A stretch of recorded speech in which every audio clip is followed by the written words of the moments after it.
covering the world of professional wrestling. This is the Signature Spot with Chris Toplack. 3, 2, 1.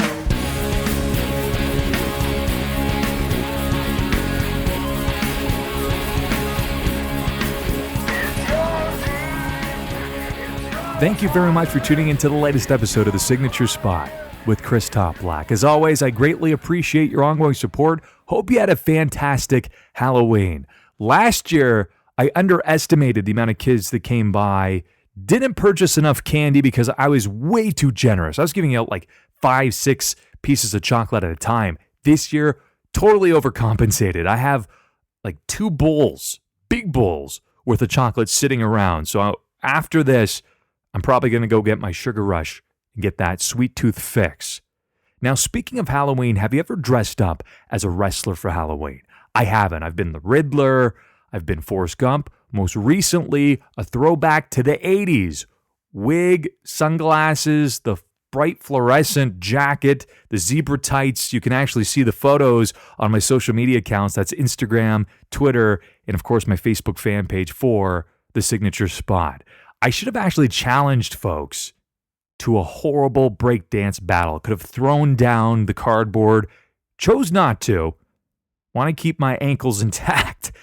So I figured, you know what, we'll save that for another year. But growing up, I always wanted to dress up as The Undertaker. There was a store in town by the name of McCormick's. It's still around. I always saw the old school, you want to talk about a throwback, Undertaker costume with the gray gloves. And also, I've always wanted to dress up as Macho Man Randy Savage. Oh yeah, cup of coffee in the big time, Chris. That could be the 2019 Halloween costume for myself. So stay tuned for that one. For new episodes of the show, you can tune in on YouTube. Subscribe there. It's /The Signature Spot. iHeartRadio, iTunes, Stitcher, Google Play Music, Spreaker, podcast apps such as Overcast, and big news, now available on Spotify. And to interact with me on social media, the Signature Spot is the Facebook fan page, at Chris Toplack on Twitter, and also at Chris Toplack on Instagram. On the show today, recapping WWE Evolution, highlights from the week, Cena and Bryan not appearing on Crown Jewel, Hulk Hogan returning, and a full preview of WWE Crown Jewel with my guest, Ryan Boman. Your weekly recap. In case you missed WWE Evolution, it was easily one of the best main roster pay-per-views for the WWE in 2018. The event surpassed expectations, and the women proved they can certainly hang with the men. Should have never been any doubts about it, but if you had any before, they should now be promptly erased. So thumbs up, thumbs in the middle, and thumbs down. How about starting with the thumbs up? The live audience. They were super hot and vocally into the entire card. That electric atmosphere only adds to the entire presentation. Becky Lynch versus Charlotte Flair in a last woman standing match for the SmackDown Women's Championship. It was utter chaos. Hands down, match of the night. I'll take it one step further. One of the greatest women's matches I've ever seen. Kudos to both of them for stealing the show. Toni Storm versus Io Shirai in the Mae Young Classic Finals. 2 of the very best going head-to-head. I was glad to see Toni get her arm raised. Kairi Sane versus Shayna Baszler for the NXT Women's Championship. I was so emotionally invested into that match. Zane is the ultimate babyface. To see her lose and some of the horsewomen get involved, man, with the dastardly Shayna Baszler getting her arm raised. She plays that part to a T as well. A fun match that also surpassed my expectation. It was the Battle Royal for the future shot of the Women's Championship. It was Asuka and Ember Moon, in my opinion, who deserved the most credit. That chemistry is on point, and those two definitely need to cross paths again soon. Another match that definitely exceeded my expectations, Bayley, Sasha, Natalya versus the Riot Squad, and also Ronda Rousey versus Nikki Bella with Brie Bella for the Raw Women's Championship. It was a solid match, a little too competitive for my liking, a little predictable, and even though, and I'll talk about this in my thumbs down, I don't believe it should have closed the show, it was still very reputable. Thumbs in the middle, Trish Stratus and Lita versus Mickie James and Alicia Fox with Alexa Bliss. Now, Trish stole the show. she looked the best out of the four. She has definitely not lost a step. But that being said, didn't hate the match, didn't love it. Would have loved to see Alexa Bliss in it. Unfortunately, she does have a concussion. Thumbs down, not putting Becky Lynch versus Charlotte in the main event. I fully understand that Ronda winning as a babyface and posing with the entire locker room was the mainstream media moment, but no match was ever going to top Becky Lynch and Charlotte. So my rating is an 8 out of 10, perhaps even higher, but again, one of the best main roster pay-per-views of 2018. Moving over to Raw, some of the highlights there, the segment between Seth Rollins and Dean Ambrose. Love that. Rollins did an excellent job of questioning Dean's motives and even brought up his own infamous heel turn. Now, regarding Dean, I'm a firm believer that less is more. You've heard me say that many times, and his facial expressions were perfect without uttering a single word. Very reminiscent of Sting in 1997. Then Trish, Lita, Sasha Banks, Bayley, and Natalya. Talk about a team versus the Riot Squad, Alicia Fox, and Mickie James. Despite having 10 bodies involved, this was a fairly satisfying match, and it was a good way to pay respect to Trish and Lita as they step away once again, but you know what? We're going to see them again sometime soon. Moving over to SmackDown. How about AJ Styles versus Daniel Bryan for the WWE Championship? That will go down as one of the best matches in modern SmackDown history. What a treat on a Tuesday evening. It was a technical affair. It told a very compelling story.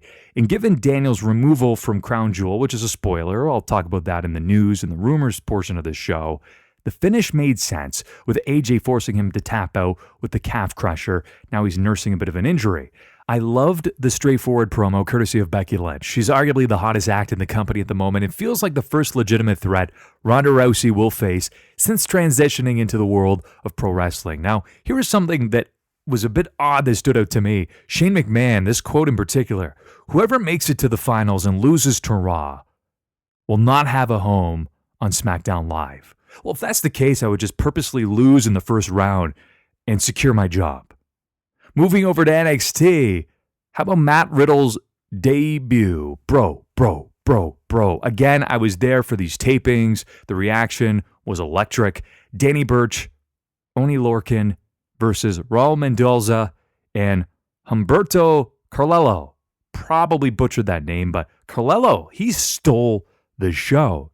That gentleman is going to be a future breakout superstar, mark my words. And then also the pull-apart brawl between the Undisputed Era and Ricochet, the War Raiders, and Pete Dunne. A lot of fun, a lot of trash cans involved. It took place just outside of the Full Sail Studios. The latest industry news and rumors. According to Pro Wrestling Sheet, Renee Young will join the Raw announced team at WWE Crown Jewel in Saudi Arabia. Now, this is notable due to the fact that the country has very strict guidelines for women, so we will see how she's leveraged and utilized tomorrow on the show.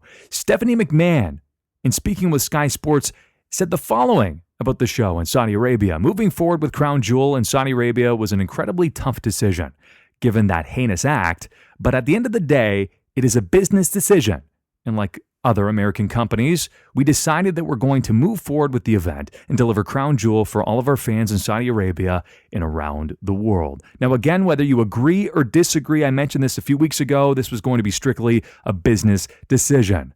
Now, speaking of a business decision, both John Cena and Daniel Bryan have been officially removed from WWE Crown Jewel. John Cena was replaced by Bobby Lashley, who will now be facing Seth Rollins in the World Cup, and Samoa Joe will be challenging AJ Styles for the WWE Championship. You don't have to love their decision, but given all of their years in the business, you must respect the fact that they stood up for their beliefs and they said, you know what, we don't want to go over there. So again, for those going over there, I respect that decision. If you choose to stay behind, I also respect that move as well.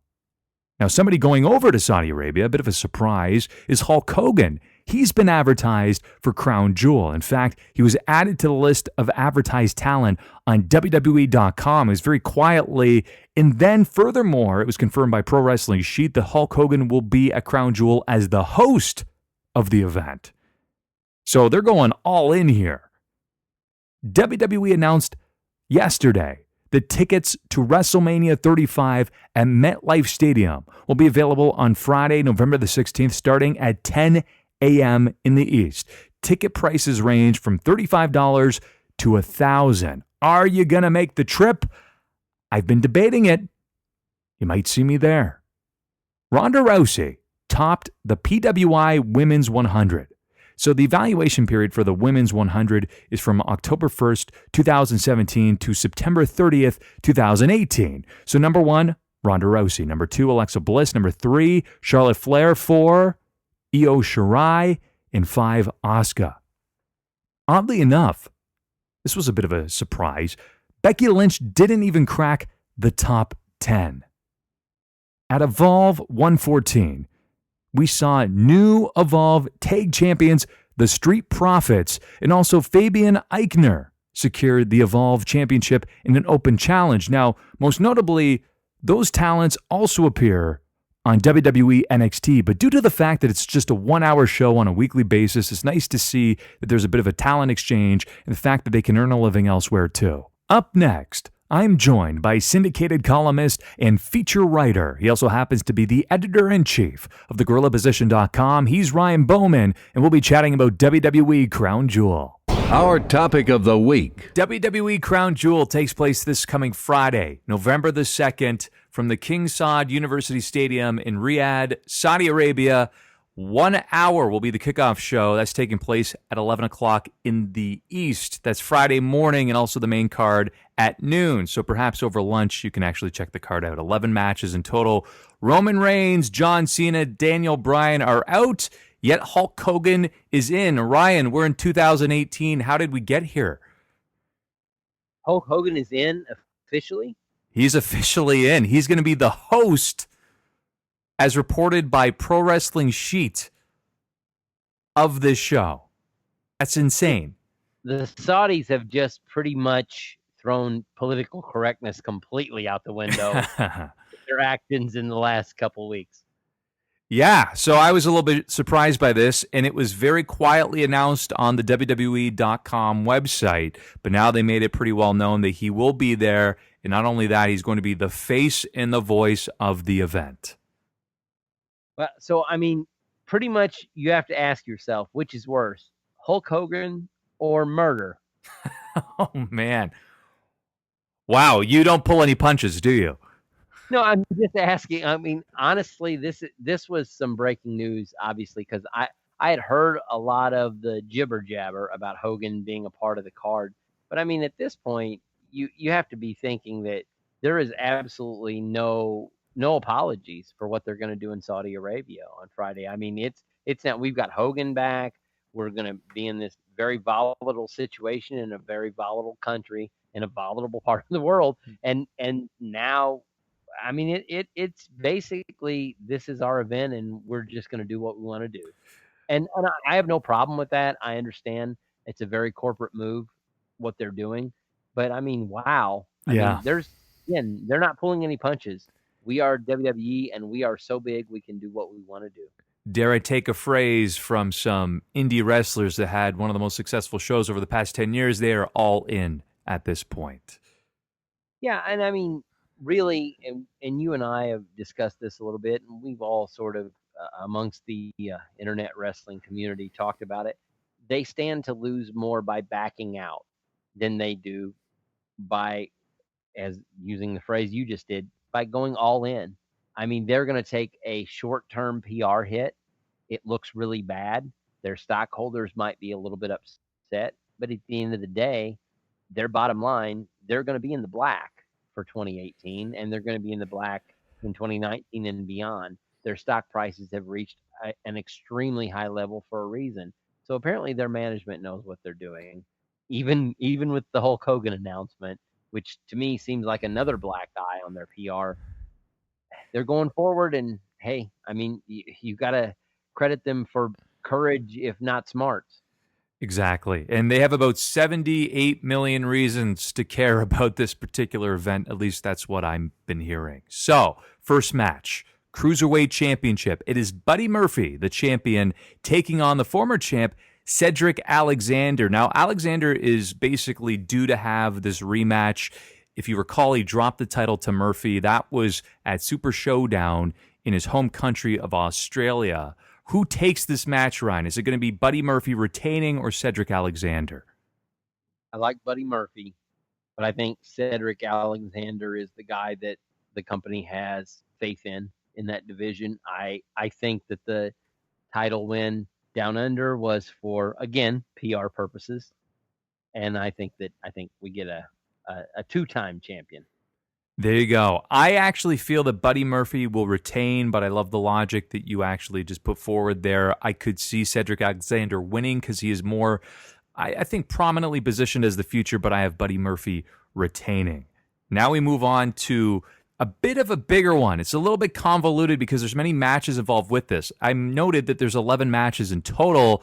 Most of them come from this. It is the WWE World Cup. The World Cup tournament brackets have been announced, and basically is to determine who the best in the world is. No, that's not CM Punk.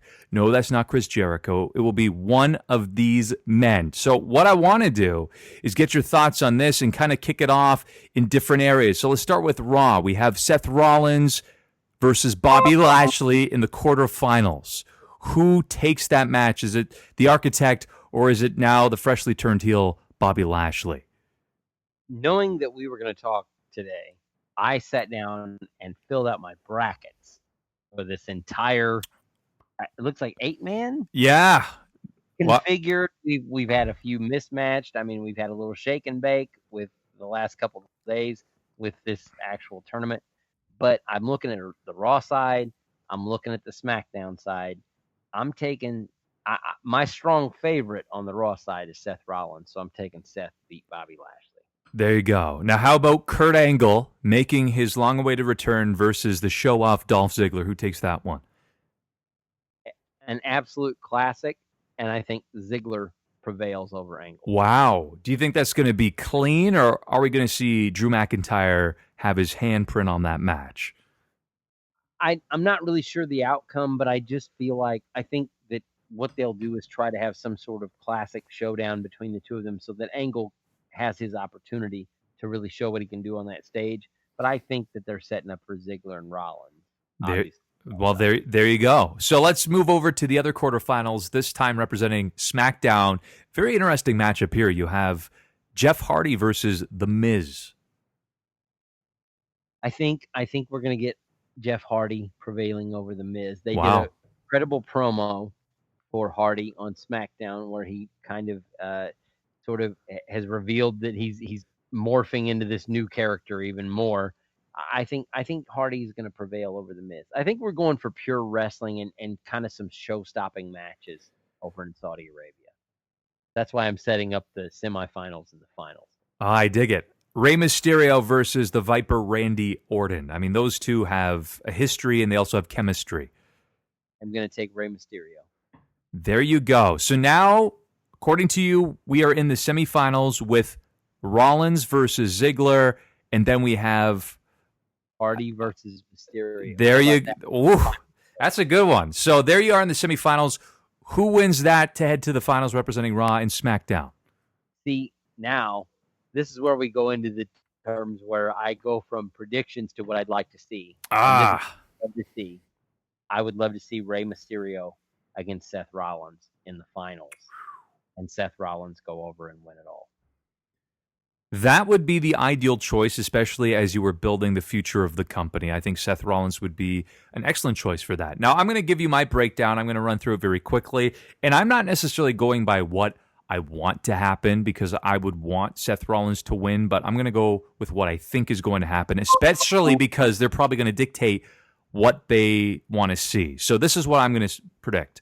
Seth Rollins moves ahead. Kurt Angle moves ahead. And we get Seth Rollins versus Kurt Angle. That would be an instant classic. Then The Miz moves ahead. Rey Mysterio moves ahead. From there in the semifinals, I actually somehow think, and I don't know why, Dean Ambrose could get involved.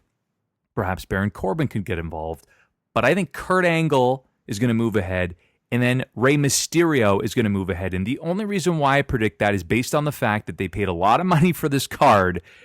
Those are the two individuals they want to see in the finals. So I have Kurt Angle, Rey Mysterio, and then somehow, some way, Kurt Angle winning. Now, again, that's just what I think. If I wanted it to actually happen the way that logic would play out, Seth Rollins would make it all the way and win. But that's what I'm predicting, especially with all that money on the line. At the end of the day, as long as you keep Orton, Hardy, and The Miz out of the finals, you've got an intriguing, and maybe Lashley, you've got an intriguing. If Mysterio, Angle, Rollins, or Ziggler ends up in that final mix at the end, you've got a really intriguing tournament, especially from where they could take it.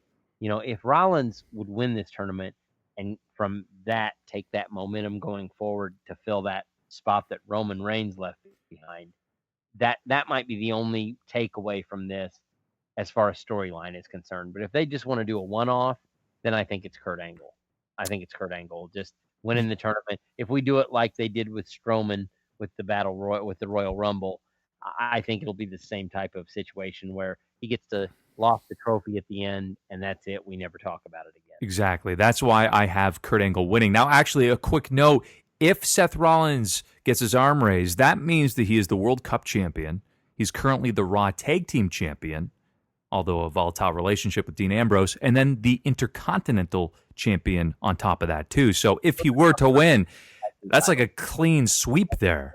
All right now. Have you noticed that? They haven't mentioned that much about what they're going to do as far as the Raw Tag Team titles at all. No, so that could play a factor, perhaps even in this match. Now, from one tag title to the other, it's over to SmackDown, the Tag Team Championship. It's on the line. It is the Bar, of course, with the Big Show somewhere in the mix, versus the New Day. Freebird rules, my friend. We don't know which two of the three it will be, but we do know they're squaring off. So who do you have here? Is it the Bar that retain, or is it going to be the New Day? Well, I've watched this match about 900 times so far, and I can't really tell you who the winner is, but I will say the Bar retain just because I don't see why they would have to do an unnecessary title change on a card like this. I think that they'll walk out with the title. Agreed. I think the Bar will retain the tag titles, and the Big Show will get his fist involved at one point or another. This should be headlining the card, in my opinion. Somehow it never quite does. It is for the WWE Championship. It is AJ Styles, the champion, versus Samoa Joe. To catch you up, Daniel Bryan bowed out, but he did face AJ Styles on the most recent episode of SmackDown in an instant classic. Now we have this rivalry back in full force. Who takes it? I have no reason to believe that a last-second throwaway match in a card like this, which is essentially a glorified house show, is going to result in a WWE title change. AJ Styles, 99.9% sure, is going to walk out of there with the title. I agree 100%. Samoa Joe will inevitably have his time in the sun. It's just not going to be now. AJ Styles will retain, though, as I noted, Samoa Joe will finally get his arm raised down the line, perhaps maybe at Survivor Series. Who knows for sure? I know they're going brand versus brand, though. Universal Championship, you have Brock Lesnar versus Braun Strowman. Now, originally, this was set to be a triple threat with Roman Reigns, but after his shocking announcement that basically forced him to relinquish the championship and be away for an unknown time frame, we're down to two. So you have Brock Lesnar, Braun Strowman. It's basically the longest reigning champion in the future. Who takes this one? No one. No one. Really?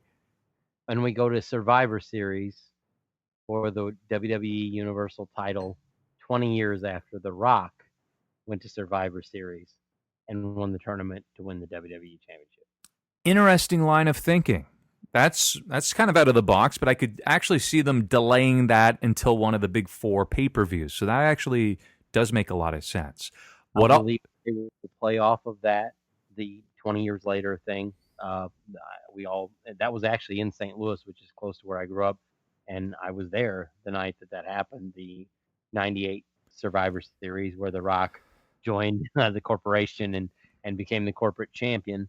I think they will try to maybe not replicate that same scenario, but have a tournament at Survivor Series to crown the new Universal Champion. So I don't think anybody, for some reason, I think there's some sort of schmaz at the end of this match. And I wouldn't be shocked if Daniel Cormier was involved somehow. Wow.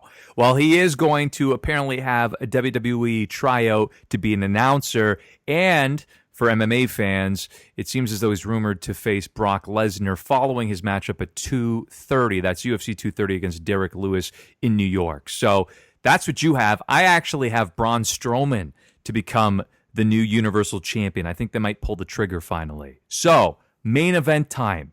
You have reunited DX, Triple H and Shawn Michaels versus the Brothers of Destruction, The Undertaker and Kane. Now, for those keeping track, Shawn Michaels officially retired, and it was at the hands of The Undertaker back in 2010. That was his last match. So he retired the next night on Raw. It was one of the most historic moments. Now he's back, and according to various reports, he had a lot of money thrown onto the table to wrestle for his return match. Now, I have to admit this. I'm not excited about this match. I'm not even excited to see Shawn Michaels return unless it was against, say, the likes of AJ Styles or Daniel Bryan. What do you think is going to happen in this match? How do you feel about Shawn Michaels returning? Well, I think there's going to be a whole lot of slow, and then after that, it's going to get slower. I think these four guys really are way past their prime, and if they close the show with this, while the Saudi Arabian fans may love it, the American fans will crap all over it. And I think it's kind of a sad note on Shawn Michaels' career when really, to be honest with you, one of the things that we admired about him was that he went out the way that he went out. And he stayed retired. Exactly. And that would have been kind of a fitting bow on his very controversial career, that he actually kind of took the high road on the way out the door. I can't fault the guy for coming back for money. What I think is really going to happen is the Brothers of Destruction probably go over in this match, and it sets up a WrestleMania match with Shawn and Undertaker. Shawn gets his win back at WrestleMania next year. I think that's maybe the going away match for both the guys long term. I really believe that Kane and Undertaker probably win this match.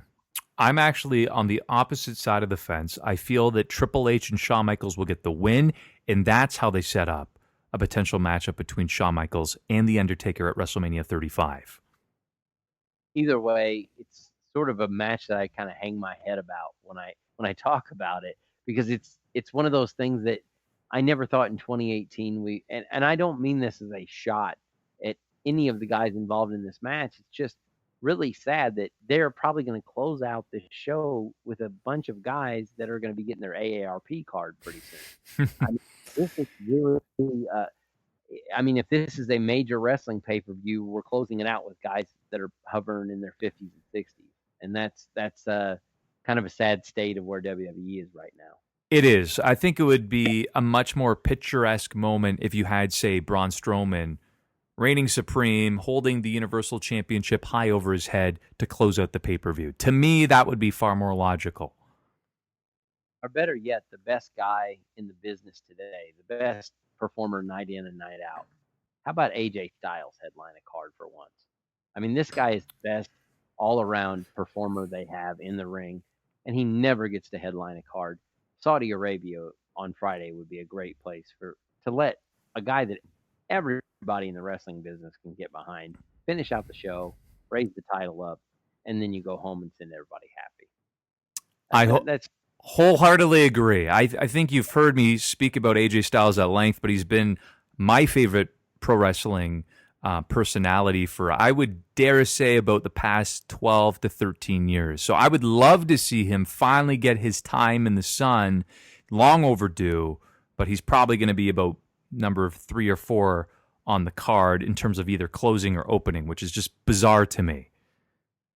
Yeah, the Samoa Joe angle and the rushed angle, I mean, it's another situation where it just seems like AJ's always sort of moved to a different spot. The Nakamura feud didn't play out the way that everybody thought it would play out, and the Samoa Joe feud the first time around didn't play out. The Miz stuff, it never has seemed to work with him as champion, even though he's had one of the best title reigns for about a year now that a WWE champion's had in a long time. And he just seems to be the forgotten man in WWE. It would be nice to see him right there on the stage to close the show in Saudi Arabia. He's like a lot of performers in that company, forgotten when it comes to what they do that's so right. Couldn't agree with you more. But I do believe he's finally going to have that headliner opportunity when, and I'm predicting this, AJ Styles, Samoa Joe, and Daniel Bryan all embark on a triple threat feud. Similar to what we saw in Impact Wrestling or TNA back in the day, where we had AJ Styles, Christopher Daniels, and Samoa Joe, because the chemistry between these three would be off the charts. I feel it would be a logical choice to have them all feud together over that WWE Championship and have them headline a card. And I know I'm going down a rabbit hole here, but the whole idea that SmackDown, when it moves to Fox, is going to be very sports oriented. When you have guys like AJ Styles and if you could get a guy like Christopher Daniels or a guy like Daniel Bryan or even Samoa Joe, who is just a flat out athlete, the body style doesn't necessarily tell the story. Completely legit. Absolute legit guys in the ring. If you really want to turn SmackDown into a show that is about what appears to be competition, you have the horses there to do that. You absolutely do.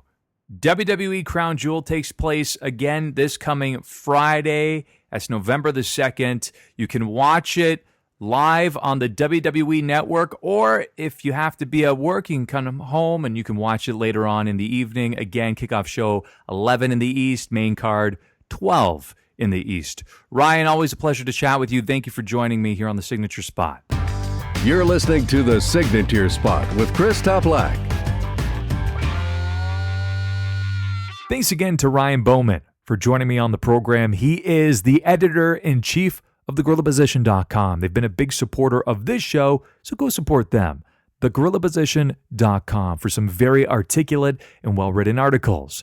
I was attempting to get in touch with a few friends who may or may not be on the cruise of Jericho. They've gone radio silent, but I've been looking at the videos and the photos online. It seems like an absolute blast. So if you're currently on it, find me on social media and even send me some videos or some audio and just let me know all about your experience, and I will share it here on the program. Hope you enjoy Crown Jewel. Hope you enjoy your weekend. Until next Thursday, happy trails to you until we meet again. This concludes another episode of The Signature Spot with Chris Toplack. For new episodes, subscribe on YouTube, Stitcher, Spreaker, iHeartRadio, or iTunes. And don't forget to follow The Signature Spot on Facebook for exclusive clips, polls, and opinions.